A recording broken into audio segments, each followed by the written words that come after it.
করছো? আমি তোমাদের আজকে রান্নার প্রিপারেশন নিয়ে এসেছি। আজকে আমি কি রান্না করব? এই দেখো, বড় বড় কই মাছ। হ্যাঁ, কই মাছটা আমি রান্না করব। ফুলকপি এই যে ভিজিয়ে রেখেছি। হাতটা ব্যথা হচ্ছে, এই হাতটা আমার ব্যথা।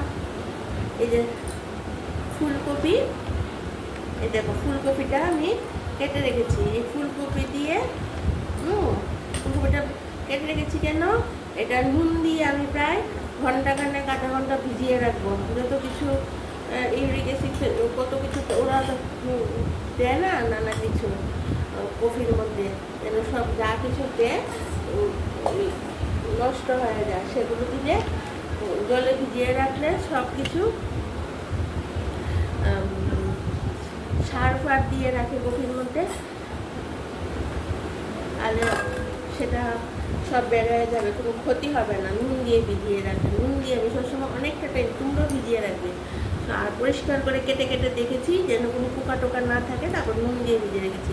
এটা আমি এই বড় বড় সাইজের আলুকে লম্বা লম্বা করে কেটে এরকম করে আমি দেখাই কীরকম, এরকম করে একটা আলু কেটে দেখাই তোমাদেরকে আমি কীরকম করে করবো। এটা আলুটা আমি কেটে দেখাচ্ছি, কেটে দেখাচ্ছি। প্রিপারেশন করছি আর কি রান্না।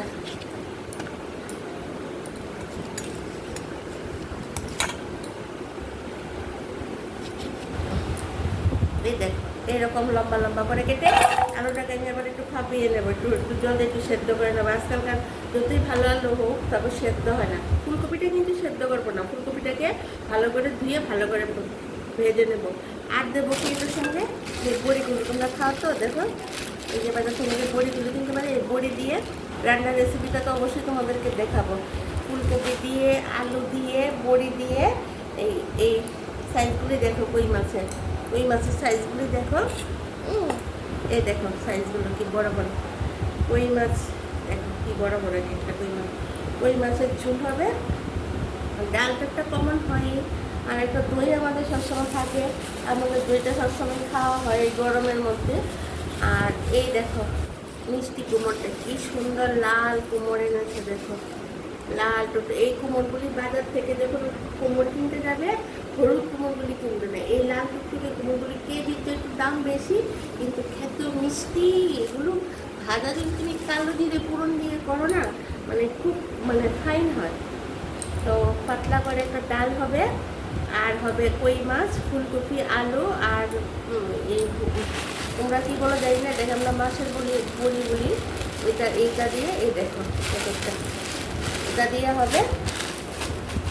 আর কুমড়ো ভাজা হবে, এই হবে আপাতত।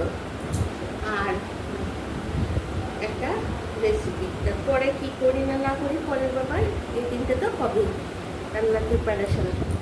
তাহলে বন্ধুরা হাতটা ধুয়ে আসি, হ্যাঁ হাতটা ধুয়ে এসে তোমাদেরকে দেখাচ্ছি,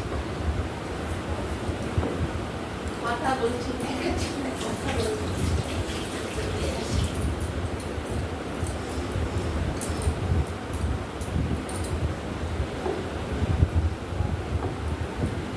এই দেখো আমার দাঁড়টা কত বড়।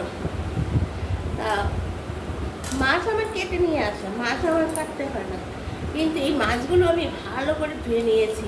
মানে বেশি করে, তোমরাও বাজার থেকে মাছ আনলে বেশি করে জল দিয়ে ধুয়ে নেবে। আমার মনে হয় বড় বালতি, এক বালতি জল লাগবে, বেশি না ধুই বলে জলের মাপটা বোঝা যায় না। ভালো করে ধুয়ে নেবে মাছ, বা কাজের লোককে দিয়েও বলবে ভালো করে ধুয়ে নিতে। তারপর লাস্টে একটু নুন দিয়ে ভালো করে করে মাছ ভালো করে ধুয়ে না নিলে তাহলে কিন্তু তোমরা পেটের ওষুধ কম দিই না। মানে আমি আজকে মাছটা ধুতে ভেবেছি যে যাদের বাড়িতে মানে কাজের লোক রান্না টান্না বাড়িতে করে, ওরা এইভাবে ধুয়ে কিনা না ধুলে তাহলে যেভাবে মাছ থেকে ধুয়েই যাচ্ছি মানে কীরকম জল বেড়ে যাচ্ছে।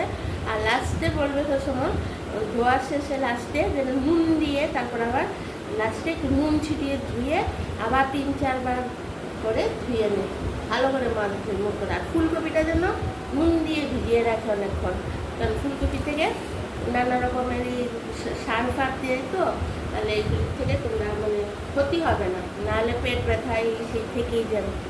ঠিক আছে বন্ধুরা, এখন রাখি, পরের ভিডিওতে আবার আসবে। তোমরা আমাকে একটু সাবস্ক্রাইব করে দেবে আর আমার সব রান্না দেখতে পারবে। আর আমি তো লাঞ্চে আসছি, চায়ের আড্ডায় আসছি, সবটাই জানো। তাহলে এখন রাখি, রান্নাগুলো আবার দেখাবো। টাটা, বাই বাই, ভালো থেকো।